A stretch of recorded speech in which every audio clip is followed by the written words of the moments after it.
کا سیدی یا رسول اللہ وسلم علیک یا حبیب اللہ صلی اللہ تعالی علیہ وسلم۔ عزیزان گرامی، اب میری باتوں کو ذرا توجہ کے ساتھ میری طرف توجہ کر کے سماعت کریں۔ حبیب پاک صلی اللہ تعالی علیہ وسلم نے ارشاد فرمایا کہ جو میرے امتی کی پریشانی کو دور کر دے گا، اللہ اسے مقبول حج کا ثواب عطا فرمائے گا۔ کوئی بھی پریشانی صرف مالی اعتبار سے پیسوں کی پریشانی نہ ہو، اگر کسی کو راستہ ہی بتا دیا، اگر کسی کو راستہ ہی سمجھا دیا، کسی کو سڑک پار کرا دیا، کسی ضعیف کو بازار سے دوائی لا کر کے دے دیا، حبیب پاک نے ارشاد فرمایا کہ جو میرے امتی کی کسی ایک بھی پریشانی کو دور کر دے گا، اللہ اسے کامل حج کا ثواب عطا فرمائے گا۔ حضرت عبداللہ بن مبارک آپ حج کے لیے تشریف لے گئے اور دیکھیں اللہ رب قدیر پریشانی دور کرنے پر کامل حج کا ثواب کیسے عطا فرماتا ہے۔ حضرت عبداللہ بن مبارک ہیں، 300 دینار اپنے ساتھ لے کر حج کے لیے تشریف لے گئے، کوفہ تک پہنچے۔ کوفہ میں مالک بن دینار اور آپ کے جملہ ساتھیوں نے ضروریات کے کچھ سامان خریدا، ضروریات کے اخراجات کو مہیا کیا، احرام بھی خریدا۔ حضرت مالک عبداللہ بن مبارک فرماتے ہیں کہ میرے باقی ساتھی کافی تھک گئے، میں جب خریداری کر کے واپس آیا تو پاس میں ایک جھیل تھی، میں نے سوچا چلو وہاں جا کر کے ٹھنڈی ہوا لیتے ہیں۔ آپ فرماتے ہیں کہ جب میں جھیل کے پاس پہنچا تو رات کی تاریکی تھی اور جھیل کے پاس میں ایک مری ہوئی بھینس پڑی ہوئی تھی۔ عبداللہ بن مبارک فرماتے ہیں کہ میں نے دیکھا کہ رات کی تاریکی میں، رات کے اندھیرے میں ایک خاتون برقع پوش تشریف لائی اور خنجر لیا اور مری ہوئی بھینس کا گوشت کاٹ کر کے تھیلے میں ڈالا اور چل پڑی۔ عبداللہ بن مبارک فرماتے میرے دل میں خیال آیا کہ ہو سکتا ہے یہ خاتون کوئی ہوٹل چلاتی ہو اور لوگوں کو مردہ جانور کا گوشت کھلاتی ہو، اس لیے مذہب اسلام میں جاسوسی کرنا منع ہے، لیکن میں اس نیت سے اس خاتون کے پیچھے ہو لیا کہ دیگر مسلمانوں کو مردار کھانے سے بچایا جائے، ان کی حفاظت کی جائے مردار کھانے کی سے، اس وجہ سے میں اس خاتون کے پیچھے ہو لیا۔ جب خاتون نے مردار بھینس کا گوشت کاٹ کر تھیلے میں ڈال کر لے کر چلی تو عبداللہ بن مبارک بھی خاتون کے پیچھے چل پڑے۔ آپ فرماتے ہیں کہ کوفہ کی گلیوں سے گزرتی ہوئی ایک تنگ گلی میں وہ خاتون پہنچی، ایک دروازے پر دستک دیا، دونوں ہاتھوں سے دروازہ کھٹکھٹایا، اندر سے دروازہ کھلا۔ عبداللہ بن مبارک فرماتے میں نے دیکھا کہ 3-4 بچیاں اس کے گھر میں موجود تھیں۔ جیسے خاتون کو دیکھا تو بچیوں نے کہا اماں کچھ لائی ہو؟ خاتون نے کہا میں کچھ نہیں لائی، میں صرف یہ مردار کا گوشت لے کر کے آئی ہوں۔ حبیب پاک نے ارشاد فرمایا کہ جب مرنے لگو تو مردار کھا کر کے بھی جان بچا لو۔ میں مردار کا گوشت لے کر آئی ہوں، مجھے معلوم ہے کہ اب تم لوگوں میں کھڑے ہونے کی طاقت نہیں ہے، چلنے کی صلاحیت نہیں ہے، چلو گے تو گر پڑو گے، کھڑے ہوگے تو گر پڑو گے، اس لیے مردار پکا کر کے کھا لو اور جان بچا لو۔ عبداللہ بن مبارک فرماتے ہیں کہ اس خاتون نے اپنی بچیوں کو سینے سے لگایا اور زارو قطار رونے لگی، اور عبداللہ بن مبارک فرماتے ہیں کہ خاتون نے جب ایک بات کہی تو میرے پیروں تلے زمین کھسک گئی۔ خاتون نے روتے ہوئے کہا کہ میں سید زادی ہوں، زکوٰۃ اور فطرہ لے نہیں سکتی، میں صدقات و خیرات کھا نہیں سکتی، میں آل رسول ہوں، نبی کی اولاد ہوں، اگر تمہارا باپ آج زندہ ہوتا تو یہ دن تمہیں دیکھنے کو نہ ملتے۔ عبداللہ بن مبارک فرماتے ہیں کہ جب میں نے یہ سنا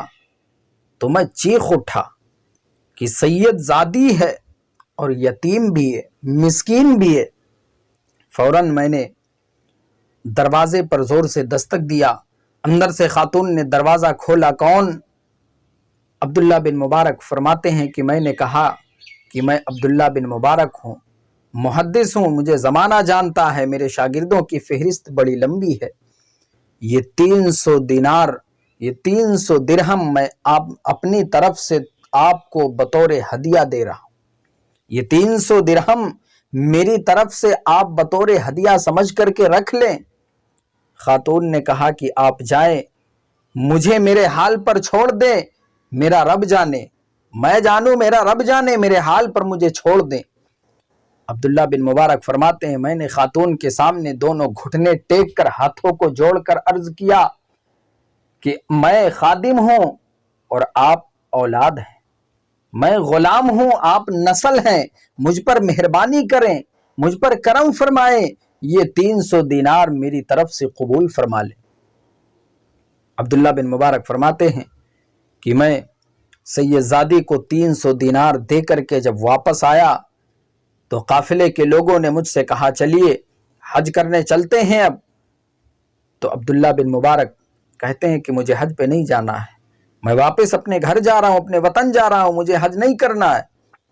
تو لوگوں نے تانا دینا شروع کر دیا کہ لگتا ہے کوئی پلاٹ خریدنے کا موقع ملا، لگتا ہے کوئی پلاٹ خریدنے کا ذہن بن گیا، ارادہ بن گیا، اس لیے حج پہ جانے کا موقع کو چھوڑ دیا اور حج کی نعمت کو ترک کر دیا۔ تو عبداللہ بن مبارک فرماتے ہیں کہ تمہاری جو مرضی ہو کہو، لیکن یہ میرا راز ہے، میں اپنا راز کسی پر ظاہر نہیں کرتا، میں اپنا راز کسی سے بتایا نہیں کرتا۔ عبداللہ بن مبارک واپس آئے، 6 مہینہ کا عرصہ گزر گیا، حاجی لوگ حج کرنے چلے گئے،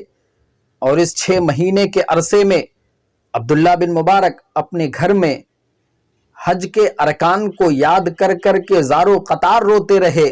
حج کے سارے ارکان کو یاد کر کے روتے رہے کہ آج حاجی عرفات کے میدان میں ہوں گے، آج مینا کے میدان میں ہوں گے، آج طواف کر رہے ہوں گے، آج روضہ رسول کے سامنے حاضری دے رہے ہوں گے۔ عبداللہ بن مبارک فرماتے ہیں کہ جب ان سارے اوقات کو یاد کر کے میں زارو قطار روتا رہتا تھا، جب 6 مہینے کا عرصہ گزرا تو حاجی حج کر کے جب واپس آئے تو میں ان سے ملاقات کے لیے گیا، انہیں مبارکبادی دینے کے لیے گیا۔ ایک دروازہ کھٹکھٹایا تو حاجی نکلے باہر، میں نے سلام کیا، مبارکبادی دی کہ مبارک ہو، تو وہ مجھے ڈانٹنے لگے۔ وہ حاجی صاحب جو حج کر کے واپس آئے تھے مجھے ڈانٹنے لگے اور کہا کیسی بات کرتے ہو، اتنا بڑا آدمی ہو کر کے اور غلط کام بھی کرتے ہو، غلط بات بھی کرتے ہو۔ ہم سارے لوگوں سے کہا کہ حج پہ میں نہیں جاؤں گا، مجھے حج نہیں کرنا ہے، لیکن میں مینا کے میدان میں تمہیں آوازیں دیتے رہا، تم نے سنا ہی نہیں، میں تمہیں آواز دیتے دیتے تھک گیا لیکن تم سننے کا نام ہی نہیں لے رہے تھے۔ عبداللہ بن مبارک فرماتے ہیں کہ میں نے کہا کہ میں تو حج پہ گیا بھی نہیں۔ حاجی نے کہا کہ ہم 11 حاجی جھوٹ بولتے ہیں، تو اکیلا سچ بولتا ہے، ہم سب نے تمہیں حج کرتے ہوئے دیکھا، حج کے سارے ارکان ادا کرتے ہوئے دیکھا، اور تم کہتے ہو میں حج پہ نہیں گیا۔ عبداللہ بن مبارک واپس آئے، دوسرے قافلے سے ملاقات کے لیے گئے، وہاں بھی یہی جواب ملا کہ میں نے تمہیں طواف کے درمیان دیکھا، عرفات کے میدان میں دیکھا، مینا و مزدلفہ میں حاضری دیتے ہوئے دیکھا، میں نے آوازیں دیا لیکن تم سننے کو تیار نہ تھے۔ عبداللہ بن مبارک فرماتے ہیں میں بڑا متعجب ہوا کہ آخر معاملہ کیا ہے، میں تو اپنے وطن کی گلیوں میں گھومتا رہا، میں تو اپنے شہر کے گلیوں میں ٹہلتا رہا، اور حاجی صاحبان کہتے ہیں کہ حج کے ارکان کو ادا کیا، میں حج پہ گیا تھا، آخر ماجرا کیا ہے، معاملہ کیا ہے۔ عبداللہ بن مبارک فرماتے ہیں کہ سب سے آخر میں ایک قافلہ آیا، میں ملاقات کے لیے جب گیا تو اس میں وقت کے محدث اسلم بن ربیع بھی حج پہ گئے ہوئے تھے۔ جب میں نے دروازہ کھٹکھٹایا تو وہ باہر تشریف لائے اور مجھ سے جھگڑنے لگے۔ ارشاد فرمایا کہ عبداللہ بن مبارک، عالم تھا تو، میں تیری قدر کرتا تھا، تو نے مجھے کس مشکل میں ڈال دیا ہے، یہ تو نے کیا کیا ہے؟ میں نے عرض کیا کیا ہوا؟ تو اسلم بن ربیع فرماتے ہیں کہ تجھے یاد نہیں، روضہ رسول کے سامنے جب تو ملا تھا، رسول کے مواجہ کے سامنے جب تو ملا تھا، اپنے پیسوں والی تھیلی مجھے دیا تھا، یہ لے اپنی پیسوں والی تھیلی پکڑ، میں سنبھالتے سنبھالتے تھک گیا ہوں، میں تیری قدر کرتا تھا، میں تجھے بڑا عالم سمجھتا تھا، لیکن تو نے مجھے بڑی مشکل میں ڈال دیا تھا، یہ اپنی امانت اب تو سنبھال۔ عبداللہ بن مبارک فرماتے ہیں میں نے پیسوں والی تھیلی کو لیا اور سینے سے لگایا، پھوٹ پھوٹ کر رویا، رب کی بارگاہ میں عرض کیا مولا آخر ماجرا کیا ہے، راز کو ظاہر کر دے، بات کیا ہے مولا، راز کو ظاہر فرما دے۔ عبداللہ بن مبارک فرماتے ہیں رات کو عشاء پڑھ کے میں بستر پہ سویا تو میرے گھر کی دیواریں روشن ہو گئی، میرے گھر کی دیواریں منور ہو گئی اور میرا گھر خوشبو سے معطر ہو گیا، پورا شہر خوشبو میں بس گیا، خوشبو پھیلنے لگی۔ جب میری پلک جھپکی میں محو خواب ہوا تو آقا کریم صلی اللہ تعالی علیہ وسلم کی زیارت نصیب ہوئی۔ عبداللہ بن مبارک فرماتے ہیں کہ جب میں نے خواب میں آقا کریم کی زیارت کی تو میں پھوٹ پھوٹ کر رویا، نبی کا انتظار کرنے لگا کہ حضور کچھ ارشاد فرمائے، نبی کچھ بولیں، لب کھولیں۔ مصطفیٰ کریم نے ارشاد فرمایا عبداللہ بن مبارک اور کتنے گواہ بھیجوں کہ تیرا حج قبول ہو گیا ہے، تیرا حج ہو گیا ہے، اس پر کتنے گواہ بھیجوں۔ اب مصطفیٰ کریم نے ارشاد فرمایا کہ پیسوں کی تھیلی کو کھول کر کے گن لے،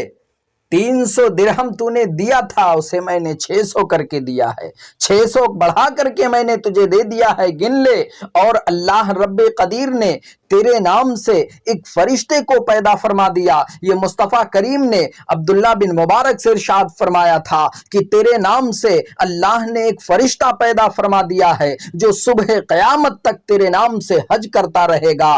عرفات کے میدان میں حاضری دیتا رہے گا، منی و مزدلفہ میں حاضری دیتا رہے گا، خانہ کعبہ کا طواف کرتا رہے گا، میرے روضے کے سامنے حاضر ہو کر فرشتہ درود پڑھتا رہے گا، حج کے ارکان کو فرشتہ ادا کرے گا، کعبے کا طواف فرشتہ کرے گا، عرفات کی حاضری فرشتہ دے گا، منی و مزدلفہ کی حاضری فرشتہ دے گا، ثواب اللہ رب قدیر تجھے عطا فرمائے گا۔ صبح قیامت تک تیرے نام سے وہ فرشتہ حج کرتا رہے۔ تو یہ مصطفیٰ کریم کی امتی کی پریشانی دور کرنے پر اللہ یہ اجر عطا فرماتا ہے۔ مصطفیٰ کریم نے ارشاد فرمایا کہ جو میرے امتی کی پریشانی کو دور کر دے گا، مشکل کو دور کر دے گا، اللہ اسے کامل حج کا ثواب عطا فرمائے گا۔ سید